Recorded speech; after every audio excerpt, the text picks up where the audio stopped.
안녕하세요. 저는 30대 후반의 평범한 주부입니다. 저는 어렸을 적 부모님께서 이혼하셔서 아주 어렸을 적에는 조부모님 밑에서 크다가 초등학생 되어서야 아빠가 절 데려가셨어요. 저는 늘 엄마가 그리웠고 가슴에 품고 살았습니다. 세상에서 제일 부러운 사람이 엄마가 있는 아이들이었어요. 아빠는 당시 재혼하실 여자가 있었는데 능력이 어찌나 좋으셨는지 애까지 딸렸으면서 처녀장가를 가셨습니다.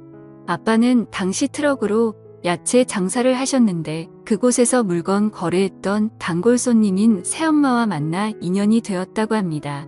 새엄마는 그 근처에서 큰 건물의 회사 사람들을 대상으로 샌드위치를 팔았는데 이성으로서 매력은 없었는지 혼기를 놓쳐 시집을 못 가시다가 돌싱이었던 아빠를 만나 결혼을 하셨습니다. 서로 인사해 이쪽은 내 새엄마 되실 분이야 배울 점이 많은 분이니까 잘 지냈으면 라고 말을 하는데 당시 제 나이 15살 요새 중2병이란 말이 유행하듯이 한참 막 나가고 엇나갔던 반항기 많은 사춘기였어요. 새엄마가 생긴다고 할 때 얼마나 울었는지 모릅니다. 엄마가 너무 불쌍했어요. 그래서 얼굴도 보지 못한 새엄마가 더 미웠습니다.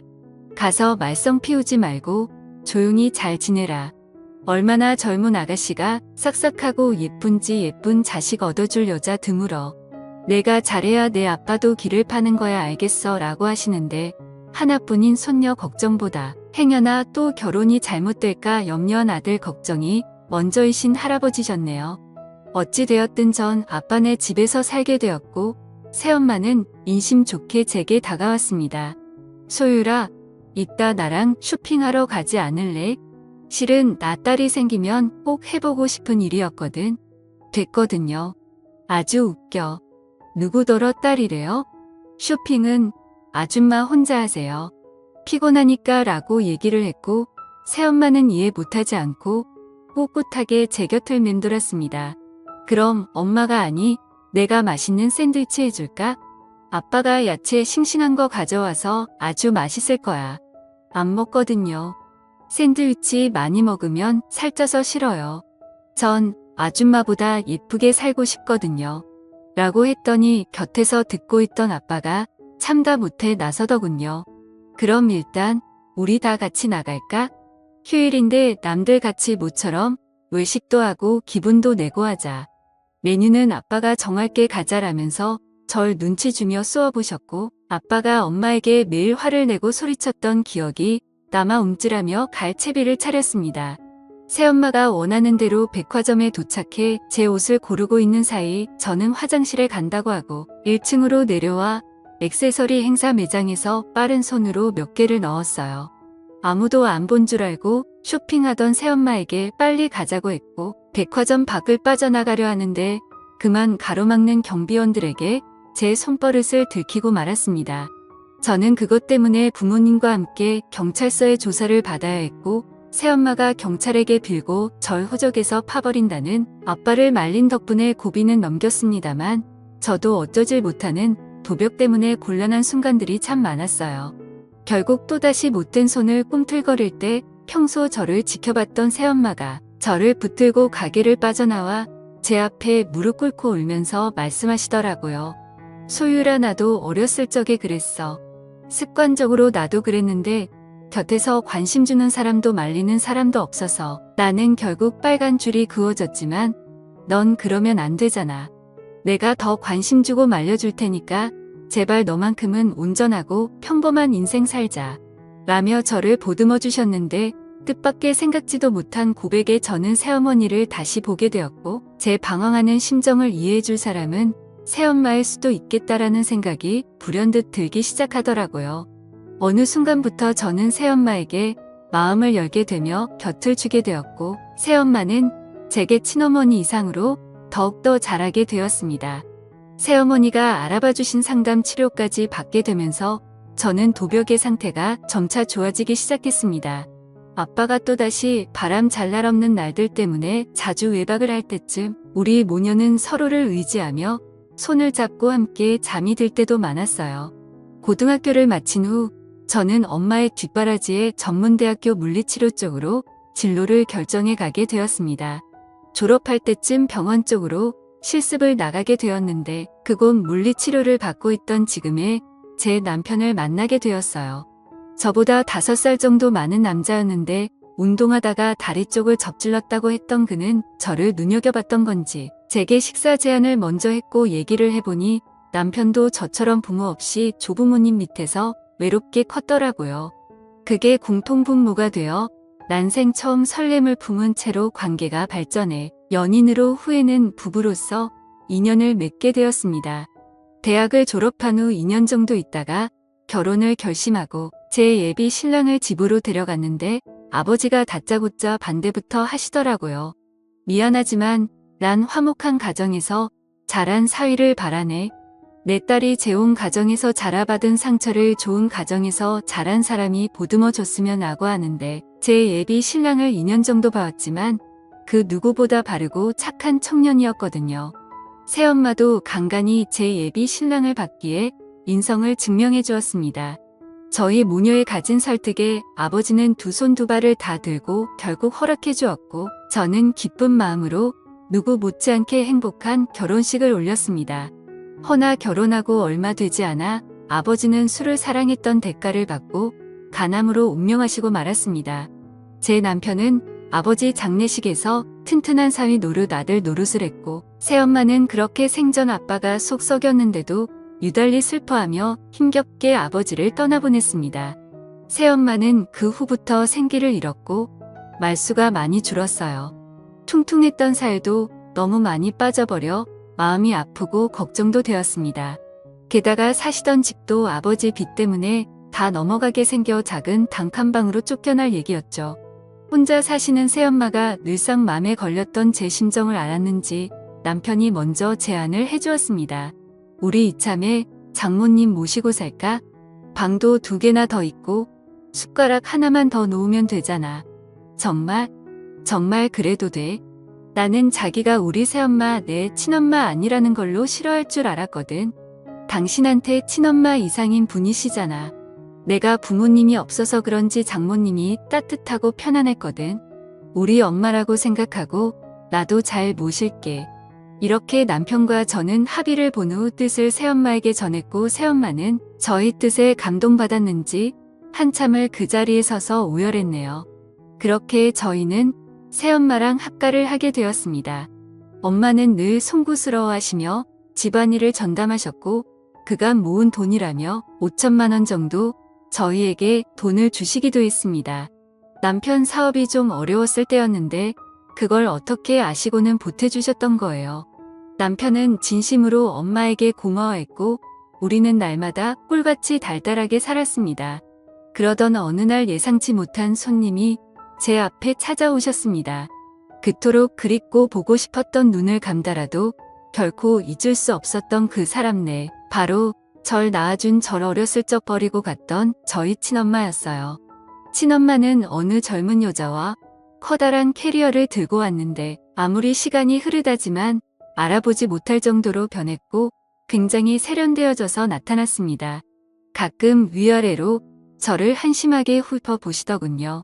새엄마 밑에서 자라서 하도 눈칫밥을 먹어서 그런가 저렇게 볼품없게 삐쩍 말라갔고는 사위는 어디서 허우대만 멀쩡한 사람을 데려왔대. 그나저나 인사해라. 얘는 내 동생이야. 너보단 4살 정도 어리고 지금 명문 여대 다니고 있단다. 라면서 옆에 젊은 여자를 소개시켜줬는데 알고 보니 엄마가 재혼한 후 낳은 딸이더라고요. 그리 잘났다며 엄마가 칭찬했던 동생은 엄마 못지않게 명품을 휘감고 와서는 집을 이리저리 둘러보았습니다. 엄마는 새아빠와 이혼을 했다더군요. 그때까지만 해도 전 엄마가 그냥 단순히 아버지가 돌아가셨고 제 근황을 보기 위해 찾아온 줄 알았는데 이유는 분명 존재했습니다. 뭐라고? 그러니까 당신 친어머니 아니 장모님이랑 처제가 우리 집에서 앞으로 머물 거라고? 미안해. 엄마가 주식을 좀 크게 하셨다는데 투자했다가 모두 날리셨나봐. 당장 갈 곳이 없다고 해서 일단 당분간만 같이 있기로 했어. 저희 엄마는 당당한 기세로 동생까지 데리고 오긴 했지만 사실상 집이 망해서 갈 곳이 없어 저를 거진 30년 만에 찾은 것이었죠. 이 때문에 저희 남편도 불편한 기색이 역력했고 역시나 제일 마음에 걸렸던 건 바로 저희 새엄마였습니다. 많이 곤란하셨을 텐데도 새엄마는 저희 엄마를 반갑게 맞이하시더군요. 언짢은 기색을 내색한 건 오히려 저희 친엄마 쪽이었어요. 원수 보듯 고깝게 말씀을 뱉으시더라고요. 참 우리 딸이랑 아무 관계도 없으면서 어떻게 이쁘딸에게 붙어서 살 생각을 하신 건지 얼굴도 참 두꺼우시네요. 뱃속에서 10달 동안 품고 모진 고통한 거 낳은 게 누군데 뻔뻔스럽긴. 엄마를 중간에 말렸지만 입은 쉽게 가라앉질 않았습니다. 눈치를 자주 보았고 엄마와 동생은 날이 갈수록 불만과 요구하는 게 많아졌어요. 아니 청소는 대체 누가 하는 거야? 내가 매번 보고 있는데 먼지가 잦을 날이 없어. 음식들은 뭐가 이렇게 싱거워? 아끼다 못해? 이젠 소금도 아끼시나? 얘 내 여동생 이번에 등록금 좀 내줘라. 내 여동생 팔자까지 너처럼 만들면 좋겠니? 언니 우리 이번 달 카드값 좀 갚아주세요. 좀 나와서 그런지 재촉을 하네요.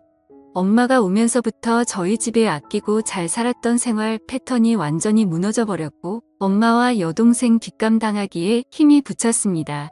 엄마에게는 생난리를 쳤지만 그렇다고 갈 곳 없는 사람들을 차마 내쫓을 수는 없었지요. 어찌됐든 제 혈육들이니까요. 적어도 제 입으로 못할 것을 안 남편이 보다 못해 엄마와 동생한테 반도직입적으로 얘기를 하더라고요. 장모님 그리고 처제 저희가 형편이 어려워서 더 이상은 카드값이니 용돈을 못 드릴 것 같아요. 처제도 등록금 대줬으면 됐지 그 이상 언니한테 메꿔달라는 건 도리가 아니에요. 그러자 엄마가 상심지를 켜며 제 남편한테 달려들더군요. 도리? 너 이놈 방금 도리라고 했어? 배우지 못했으면 예의라도 있어야지 어른한테 본세하고는. 너 이때까지 이런 놈하고 어떻게 살았니? 내가 더 좋은 후처자리 알아볼 테니 당장 갈라서 라고 난리를 치니 곁에서 지켜보던 새엄마가 보다 못해 처음으로 목소리를 높이셨습니다. 그렇게 화난 모습은 살면서 생전 처음이었어요. 어른이면 어른답게 구세요. 우리 사위가 틀린 말 한 것도 아니고 어른 소리 했다고 갈라서라니요. 이건 아니죠, 소율 엄마. 오호라 사위 녀석이 뭘 믿고 깝죽대나 했더니만 당신이 시켰구만. 내가 어린 널 놓고 나오는 게 아닌데 이런 사람들이랑 엮여서 살게 하다니 내가 얼마나 힘들었겠니? 엄마가 이제부터라도 너 지킬 테니까 저것들 다 내쫓고 엄마랑 새로 시작하자. 그는 엄마가 막제게 아픈 곳 건드리며 얘기하는 바람에 속이 울컥거려 저는 그만하시라고 말하고 그 자리를 빠져나왔습니다. 사실은 아무한테도 얘기 못했지만 자라면서 엄마의 손이 많이 필요했고 엄마가 너무나 그리웠어요. 새엄마가 좋은 분이시고 그 역할을 해주려고 했지만 신적으로는 부족한 마음이 있었습니다. 제 친모에 대한 그리움이 늘 남아있어 엄마가 무리한 행동을 하고 있다 한들 거스르고 싶지 않았어요. 남편에게 제 뜻을 얘기해도 이해한다고는 했지만 이렇게 자주 부딪히는 날이면 무조건 새엄마 편만 들고 얘기하니 은근히 그것도 거슬리고 서운하대요. 말리는 새엄마까지 괜히 얄밉더군요. 결국 이런 식으로 늘상 식구들 모두가 복창이 터지는 날이니 이런 동거를 계속할 수는 없었어요. 저는 고민하다 남편을 따로 불러 세웠습니다. 여보 미안한데 저번에 엄마가 우리에게 준 돈 회사에 쓴 거 다시 돌려줄 순 없어? 지금 당장 이용 통하기가 쉽진 않지. 당신도 알다시피 사업에 급한 불끈을 했었고 나머지 좀 남긴 건 친장모님 처제 카드값이랑 등록금 하느라 다 나갔잖아. 왜 그러는데? 당신 설마 지금 분위기가 안 좋잖아. 자꾸 부딪혀서 맨날 가정에서 큰 소리가 오가니까 스트레스 받기도 하고 이럴 바엔 좀 떨어져 있는 것도 괜찮을 것 같아서. 그럼 친장모님하고 처제가 나가야지 왜 우리 장모님을 떨어져 있게 하는 건데? 30년 만에 날 보러 온 엄마와 동생을 어떻게 내보내 그럴 순 없어. 아무리 그래도 내 부모고 형제야. 다 내 핏줄들이라고. 난 절대 그렇게는 못해. 그럼 정말 어쩔 수 없네. 친장모님이랑 처제는 당신이 모시고 우리 장모님은 앞으로 내가 모실게. 나도 지금 친장모님하고는 매번 이렇게 살기 싫다.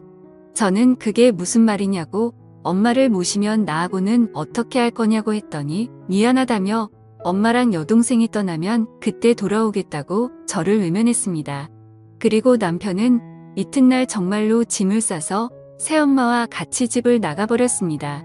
엄마는 정작 새엄마와 남편이 집을 나가자 재빠르게 태세 전환을 하더라고요. 내가 좀 심한 것 같아서 아들처럼 삼고 잘해주려고 했는데 왜 또 마음 안 좋게 나간 거야. 미안하다.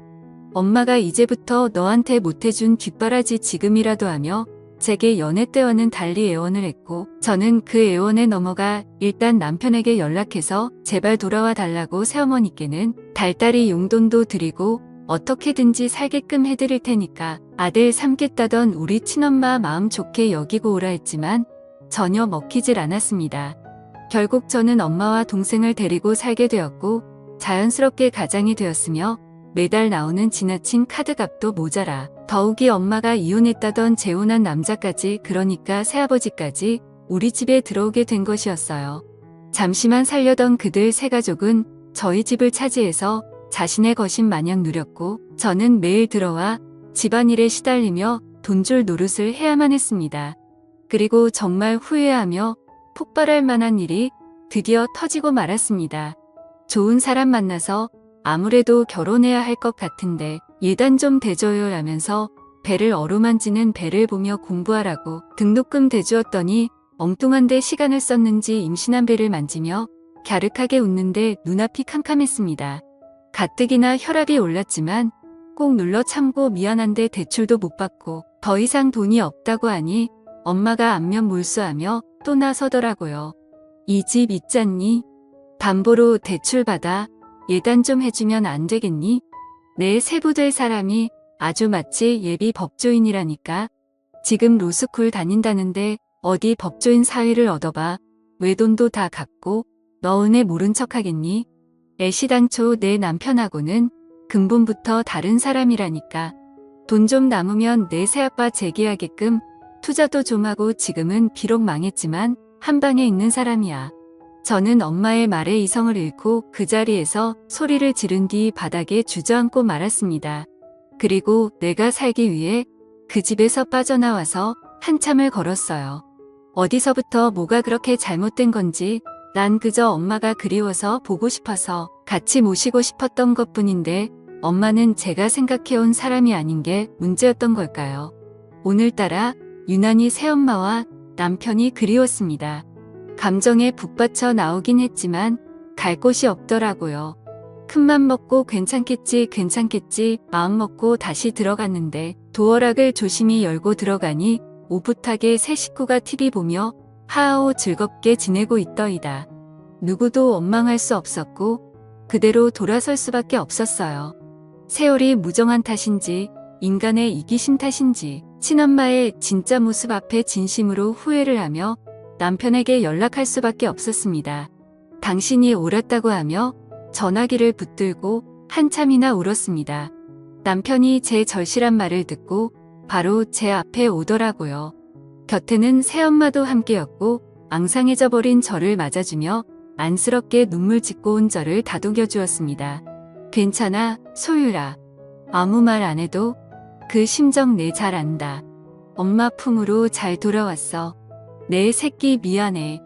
엄마 가슴 많이 아팠지. 엄마가 우리 엄마인데 나를 생각해준 건 우리 엄마밖에 없었는데 그깟 핏줄이 뭐라고 그딴 게 뭐라고. 새엄마의 품이 이토록 포근했는데 친엄마 품은 더 그립고 포근할 줄 알았던 착각이 절 무너지게 만들었습니다. 남편은 저와 새어머니를 모시고 저희 집으로 들어갔고 정중하지만 단호하게 그들에게 집에서 나가달라 했지만 못 나가겠다고 대자로 뻗고 통곡하고 남편은 역정을 내며 온갖 욕설을 다 듣고 끝내는 경찰까지 오고서야 마무리가 되었습니다. 남편과 저 새엄마의 꼴은 정말이지 말이 아니었어요. 그들은 한스럽게 억울한 듯 경찰 앞에 진술을 했지만 집이 남편과 저의 공동 명의로 되어 있었던 터라 나갈 수밖에 없었죠. 친엄마는 다시 한번 제 마음을 흔들기 위해 팔린 핏줄을 운운하며 애원했지만 더 이상 속을 수 없었어요. 왜냐하면 저는 핏줄보다 소중한 남편과 핏줄 그 이상으로 사랑한 엄마를 지키고 싶었으니까요. 비록 친엄마를 다시 잃기는 했지만 후회하진 않습니다. 저희 가족은 다시 행복하게 살아나가고 있네요. 언제까지나 제 가족들과 온전하고 평안하게 함께 살고 싶습니다. 핏줄보다 중요한 건 신뢰와 정의란 걸 알았으니까요.